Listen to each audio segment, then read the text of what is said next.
तो दोस्तों इस वीडियो में हम नेक्स्ट एपिसोड के प्रीव्यू को एक्सप्लेन करने वाले हैं। नेक्स्ट एपिसोड का माल का होगा क्योंकि हम बड़े दिनों बाद वांग लिन को एकदम रूथलेस अवतार में देखेंगे। ठीक वैसे ही जब वो पहले के टाइम पे सेक्ट वगैरह को बर्बाद करने के लिए अकेला चला जाया करता था, वही वाला रूथलेस अवतार हमें नेक्स्ट एपिसोड में दिखाया जाने वाला है, जो एपिसोड बहुत कमाल का होगा। तो उसी के हम प्रीव्यू को एक्सप्लेन करने वाले हैं। तो जैसा की अभी तक हमने देखा था, वांग लिन और लियू मे के बीच में एक बैटल चल रहा था, जहाँ पर लियू मे ने वांग लिन के सामने एक अजीब चीज को रिवील किया था कि उसके पास वांग लिन की सोल का पार्ट है, जिसको करीब 100 साल से वो भड़का कर रखी हुई है वांग लिन के खिलाफ ही, ताकि वो वांग लिन की जान ले सके। तो वांग लिन के बाद जैसे ही उसके सोल का पार्ट आता ना, वो कहता है कि जब ये मेरी सोल का पार्ट है तो मैं इसको अपने पास क्यों ना रखूं। वो उसको ट्रैप करके खुद के पास ही रख लेता है, और जो भी नफरत भर के रखी थी लियू मे ने उस सोल के अंदर, वो उसको खत्म करने की कोशिश कर रहा था। तो अब यहाँ पर एंसेस्टर ने लियू मे को वांग लिन के सामने से ही बचा लिया था। तो वांग लिन गुस्सा हो जाता है कि अब मैं हुआन फैमिली को नहीं छोड़ने वाला, तो वो उसको डिस्ट्रॉय करने जा चुका था। तो अब प्रीव्यू के हिसाब से जब सारे के सारे हुआन फैमिली के लोग देखते हैं कि यहाँ पर तहलका किस चीज का मच रहा है, तो वहाँ पर वांग लिन आकर पहुंच चुका था। वो एक माल की और बहुत ही बैड एस एंट्री लेकर पहुंचा हुआ होता है। यहाँ पर आने के बाद वो उसी हुआन फैमिली के एंसेस्टर से कहता है कि एंसेस्टर, याद हो ना मैं कि तुम मुझे भूल गए कि मैं कौन हूँ। उम्मीद करता हूँ कि तुम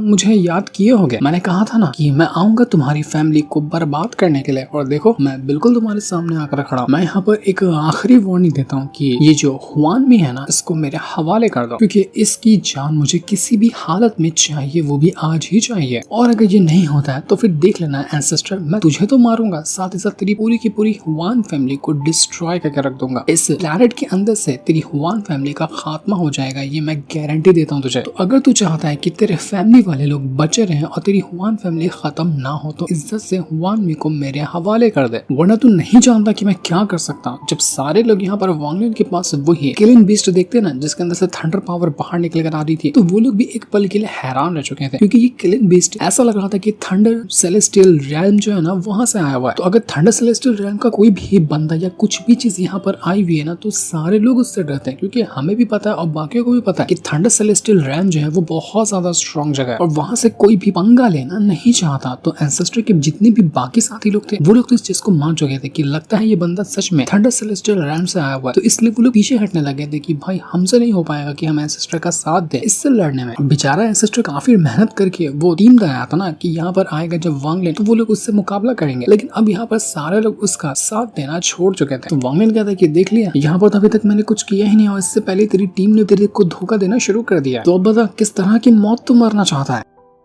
एंसेस्टर समझ चुका था कि अगर यहाँ पर वांग लिन ने हुआन में कुछ भी किया, तो उसने जो सपना लगा कर रखा है निर्वाणा क्लींजर रैंक को ब्रेक थ्रू करने का, हुआन में की वजह से वो फेल हो जाएगा और इतने सालों की इसकी मेहनत चली जाएगी। तो वो बस इंतजार कर रहा था वांग लिन के अंदर आने का, क्योंकि इसने जो एंसेस्टर है उसने पूरे हुआन फैमिली के चारों तरफ एक बैरियर क्रिएट करके रखा था। उसको पता था कि वांग लिन बैरियर नहीं तोड़ सकता, अगर वो तोड़ दिया तो फिर उसके लिए और टेंशन की बात होगी। तो वांग लिन कहता है कि अच्छा तो इस चीज का इंतजार कर रहा है कि मैं तेरा ये बैरियर तोड़ सकता हूँ या नहीं तोड़ सकता हूँ, तो ठीक है अभी मैं इसको तोड़ कर दिखाता हूँ। तो वांग लिन क्या करता है, वो तुरंत ही उस वेल्थ वाली स्वॉर्ड को बाहर निकालता है, वही स्वॉर्ड जो कि ज़ाओ यिन ने वांग लिन को दिया था ना कि तुम इसको रख लो और मैंने तुमको परमानेंटली ये स्वॉर्ड दे दी है। तो उसी स्वॉर्ड को वांग लिन बाहर निकाल चुका था, और जब वो स्वॉर्ड को यूज करता है तो उसके अंदर से निकलने वाला ऑरा बहुत ज्यादा एक्स्ट्राऑर्डिनरी था, और उसके जरिए वांग लिन जैसे अटैक मारता है, वो जो बैरियर लग रहा था इस हुआन फैमिली के चारों तरफ का, वो डिस्ट्रॉय हो जाता है। तो ये देखकर तो सारे के सारे लोग बिल्कुल घबरा चुके थे कि ये बंदा सच में एक्स्ट्राऑर्डिनरी है, ये इंसान नॉर्मल नहीं है, और इससे पंगा लेना मतलब कि अपनी मौत को दावत देना। एंसेस्टर की भी हालत खराब हो चुकी थी। वो सोचता है कि जब ऐसी सिचुएशन आ चुकी है ना, तो हो सकता है कि सेक्ट लीडर जो है वो हमारी हेल्प करने के लिए आएगा। अगर वो भी यहाँ पर आ जाता है तो चांस होगा कि हम लोग मिलकर वांग लिन को हरा सकते हैं, क्योंकि एंसेस्टर की वैसे भी कल्टीवेशन लो हो गई है। तो अकेले तो वो वांग लिन का मुकाबला नहीं कर सकता था, लेकिन जैसे वो ये कह रहा था ना कि सीधा का सीधा एंसेस्टर से वो सेक्ट लीडर जवाब देता है कि देख ये पंगा तेरा है, ये जो वांग लिन यहाँ पर आया है हमारी फैमिली को डिस्ट्रॉय करने के लिए, ये आया भी तेरी वजह से। मैं तो तुझे यही सलाह दूंगा कि तू हुआन मी को उसके हवाले कर दे, लेकिन अगर तू ये नहीं करता है ना तो तू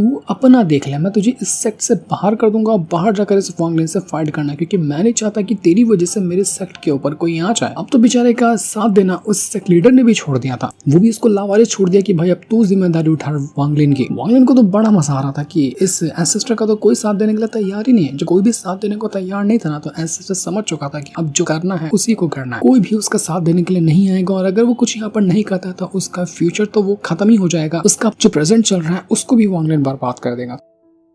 तो यहाँ पर वो अपनी पावर को यूज करता है और उसके जरिए वो वांगलिन के ऊपर अटैक करने की कोशिश करता है। वो एक के बाद एक करते हुए कई सारे अटैक वांगलिन के ऊपर करता, जहाँ वांगलिन भी उसके अटैक का जवाब देता है। ये बैटल बहुत ज्यादा एक्स्ट्राऑर्डिनरी था और एंसेस्टर अभी हाल फिलहाल तो वांगलिन से कल्टीवेशन में आ गई है, भले से उसके रेल्म की पावर चली गई है हुआन मी को स्ट्रॉन्ग बनाने में, लेकिन फिर भी एंसेस्टर अभी स्ट्रॉन्ग था। तो इस वजह से वो कई सारे खतरनाक अटैक जब वांगलिन के ऊपर करता है तो कुछ अटैक वांगलिन को जाकर लगते भी हैं। अब प्रीव्यू में क्लियर तरीके से नहीं दिखाया गया कि किस तरह के अटैक यहाँ पर एंसेस्टर वांगलिन के ऊपर करने वाला है, लेकिन प्रीव्यू में हमें ये चीज जरूर दिखाई गई है कि इस अटैक से ना वांगलिन का दिमाग बौखला चुका था, वो बहुत ज्यादा गुस्से में आ जाता है। तब वहां पर वो उस चीज को यूज करता है जिसका हम काफी टाइम से इंतजार कर रहे थे, अपने डेविल अवतार का। उसने कहा था ना कि मेरी तो एक प्राइमरी सोल ऑलरेडी मौजूद है, लेकिन मैं इस डेविल फॉर्म को अपनी सेकंड सोल बनाना चाहता हूँ, ताकि जब भी मेरे ऊपर मुसीबत आए या मुझे ऐसा लगे कि मैं किसी खतरे के अंदर मौजूद हूँ तो मैं अपने डेविल फॉर्म का यूज कर सकूं। तो वांगलिन आ जाता है अपने डेविल अवतार में, और इस बार का डेविल अवतार जो था वो नॉर्मल नहीं था, क्योंकि वांगलिन ने 100 साल से ज्यादा इसके ऊपर मेहनत की है इसको स्ट्रॉन्ग बनाने में। और अब जब यहाँ पर डेविल अवतार के अंदर वो आया था ना, ये डेविल अवतार उसका एकदम एक्स्ट्रा ऑर्डिनरी होता है और उसके अंदर से ऐसी पावर बाहर निकल रही थी कि पूरा इलाका यहाँ पर मानो भूकंप आने लग गया। एकदम बवाल वाली एंट्री यहाँ पर वांगलिन की हुई थी और उसके ऑरा ने ही यहाँ पर एंसेस्टर की सभी अटैक की वार्ड लगा कर रख दी थी। अब तो यहाँ पर एक पल के लिए एंसेस्टर को भी यकीन होने लग जाता है कि हुआन मी ने जैसा कि बताया ये वांगलिन आता है सुजाको प्लैनेट से और कल्टीवेशन अलायंस का बंदा है। मुझे तो लगता है कि इस हुआन मी की बात झूठ है। अगर सच में वहां से आया होता ये वांगलिन तो हुआन मी तो वहीं से आई हुई है ना, वो इतनी स्ट्रॉन्ग क्यों नहीं है? ये इतना ज्यादा एक्स्ट्राऑर्डिनरी कैसे हो सकता है? कहीं ये बात सच तो नहीं की जैसा कि लोग कहते हैं कि ये थंडर सेलेस्टियल रैम से आया हुआ है, तो हो सकता है कि ये वहीं से आया हो क्योंकि उसकी सारी पावर थंडर से कनेक्टेड है। और अगर सच में ये थंडर सेलेस्टियल रैम से आया है ना, तो इससे पंगा लेकर मैं बहुत बड़ी गलती कर रहा हूँ, क्योंकि थंडर सेलेस्टियल वाले रैम वालों से पंगा लेना मतलब कि अपनी मौत को दावत देना और अपने पूरे खानदान की मौत को दावत देना, क्योंकि वो लोग अकेले बंदे को नहीं मारते, पूरे खानदान को मिटा देते हैं। और वांगलिन भी यहाँ पर कुछ इसी तरह के इरादे से आया हुआ था कि वो एंसेस्टर को तो छोड़ेगा नहीं, पहले वो उसको निपटाएगा, उसके बाद वो हुआन मी को उतना बुरी तरीके से मारने वाला है जिसके बारे में हुआन मी ने कभी सोचा भी नहीं होगा। हुआन मी तो खुद यहाँ पर एकदम डरी हुई थी, उसको भी समझ में नहीं आ रहा था कि वो क्या करे। उसने तो सब कुछ छोड़ दिया था एंसेस्टर के ऊपर कि वही उसको बचाने वाला है, लेकिन एंसेस्टर भी नहीं लग रहा था कि कुछ कर सकता है। एंसेस्टर अपने सोल अटैक को यूज करता है, जितनी भी इसके पास स्पिरिट वगैरह थी वो कुछ को यूज कर चुका था, लेकिन कुछ भी उसका काम नहीं करता। तो आखिरी में जाकर एंसेस्टर यही सोचता है कि मुझे हुआन मी से वो पावर वापस लेनी होगी जो कि मैंने उसको दिया है। तो वो हुआन मी से कहता है कि हुआन मी देखो, मैंने जो तुम्हें पावर दी है ना वो मुझे वापस कर दो, क्योंकि उस पावर के बगैर मैं इस वांगलिन का मुकाबला कभी भी नहीं कर पाऊंगा, क्योंकि ये इतना स्ट्रॉन्ग है कि मैं ऐसे इसको नहीं हरा सकता। अगर तुमने अपनी पावर को मुझे वापस दे दिया तो मैं हो सकता है कि उससे उतना ही स्ट्रॉन्ग हो जाऊं जैसा कि पहले था, मुझे और ज्यादा पावर की जरूरत होगी। तो इस वजह से मैं अपनी पावर के साथ साथ तुम्हारे डोमेन की भी पावर को लेना चाहता हूँ, ताकि मैं खुद को स्ट्रॉन्ग बनाने के बाद इस वांगलिन से मुकाबला कर सकूं। अब हुआन मी हैरान कि ये तो अपनी पावर ले रहा बल्कि मेरी पावर को भी चाहता है, कहीं ऐसा करके ये मुझे खुद मुसीबत में न डाल दे। तो अब यहाँ पर हुआन मी अपनी पावर देने के लिए तैयार हुई थी एंसेस्टर को, ये नहीं हुई थी, ये तो हमें प्रीव्यू में नहीं दिखाया गया। और क्या ये पावर लेने के बाद भी वो वांगलिन का मुकाबला कर पाएगा? क्योंकि वांगलिन अब इतना गुस्से में आया हुआ ना कि वो तो रुकने वाला बिल्कुल भी नहीं है। लेकिन हमें ये फाइट पूरी तरीके से प्रीव्यू के अंदर नहीं दिखाई गई। ये फाइट हमें नेक्स्ट एपिसोड में दिखाई जाने वाली है, जहाँ हम वांगलिन को बहुत ही ज्यादा रूथलेस अवतार में देखने वाले हैं और उसको टक्कर देगा वही एंसेस्टर। लेकिन कितनी टक्कर दे पाएगा ये तो हमें पता चलेगा एपिसोड के अंदर, जो कि रिलीज होगा संडे वाले दिन, जिस दिन को दिखाते साथ ही ये प्रीव्यू एपिसोड यहीं पर एंड हो जाता है। Thanks for watching.